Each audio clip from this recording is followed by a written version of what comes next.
Today, we're going to be sharing how we use a 10-part phonological awareness drill in our lessons. It's going to allow students to integrate these skills right into a science of reading-based lesson that's actually going to allow them to generalize their phonological awareness skills into their reading and writing.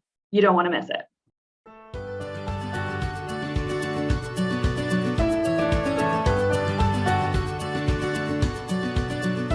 Hey there, I'm Corey with Ascend Smarter Intervention, where we make research-based reading instruction easy and accessible.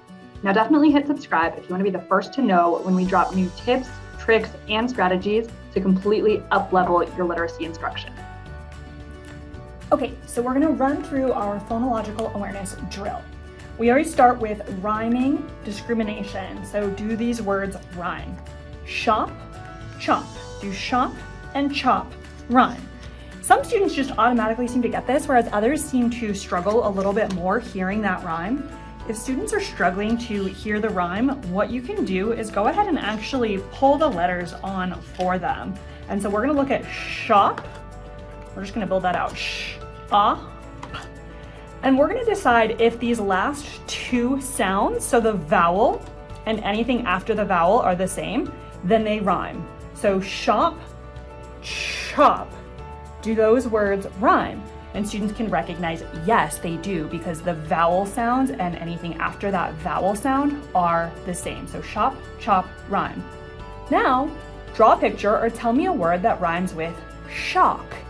If you have students who are struggling to come up with a word that rhymes with shock, we again recommend go ahead and pull those letters so they can start to tie those letters onto the sound. So we've got shock.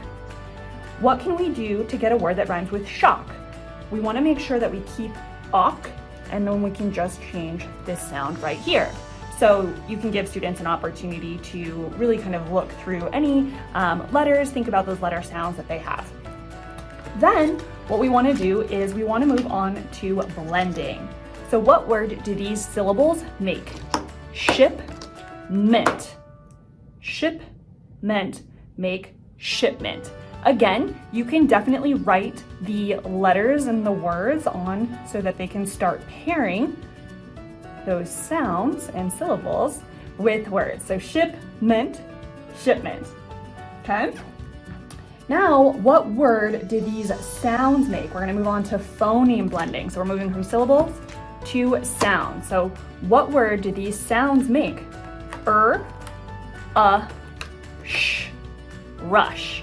Again, we can always pair those letters onto those sounds to help students start make that connection. That's going to be so helpful for them in reading and spelling. When we're doing blending tasks, we're supporting their decoding or their ability to sound out words.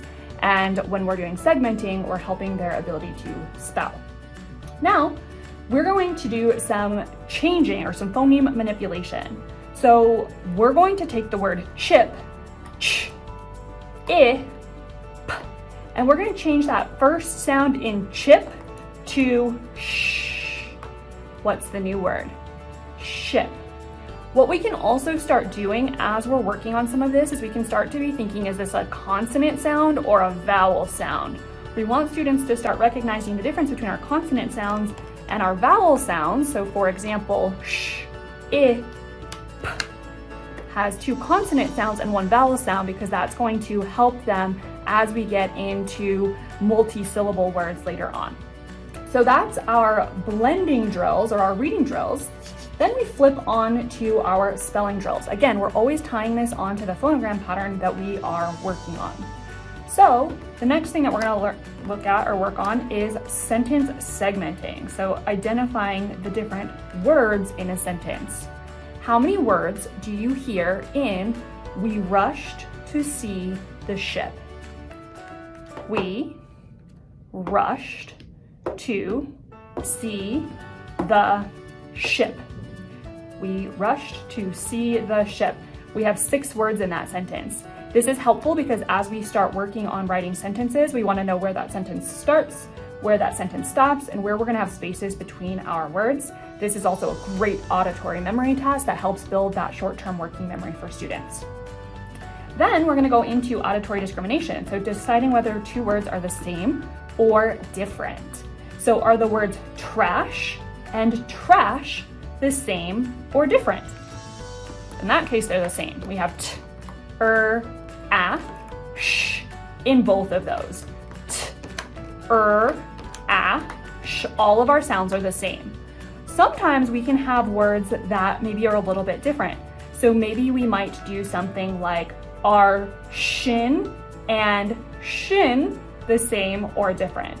Are shin and thin the same or different? And we can start thinking about which sound is different. There are going to be certain phonograms like I and E that sound really similar, or th and th, for example, that sound really similar. And we want to make sure that students are able to tell the difference between those similar sounding words. Then we're going to move on to our phoneme isolation or sound isolation. So what's the first sound in shell? We can do the same thing. We can build this out. Sh, e, ul. What's the first sound in shell? They can start to be thinking about sh. We can say, what's the middle sound in shell? E. What's the last sound in shell? Ul. This is where we could start thinking about, is it a consonant sound or a vowel sound? So sh is a consonant digraph, e is a vowel sound, and ul is a consonant sound. So we can start thinking about what types of sounds are we getting for each of those. This is going to be helpful because students need to recognize vowels as opposed to consonants, and they're going to need to start recognizing long vowels versus short vowels. So that's going to be important too. Then we can move on to syllable segmenting. So how many syllables do you hear in seashell? Got sea, shell. Seashell has 2 syllables. Okay, then we can move on to sounds. How many sounds do you hear in the word shush? Again, we're just breaking this up. Sh, sh, shush. So that's our 10-part phonological awareness drill that we always do with all of our lessons. We always, again, tie that back to the phonogram pattern that we are explicitly instructing in the lessons. Hopefully that helps. Let us know in the comments below if you have any questions.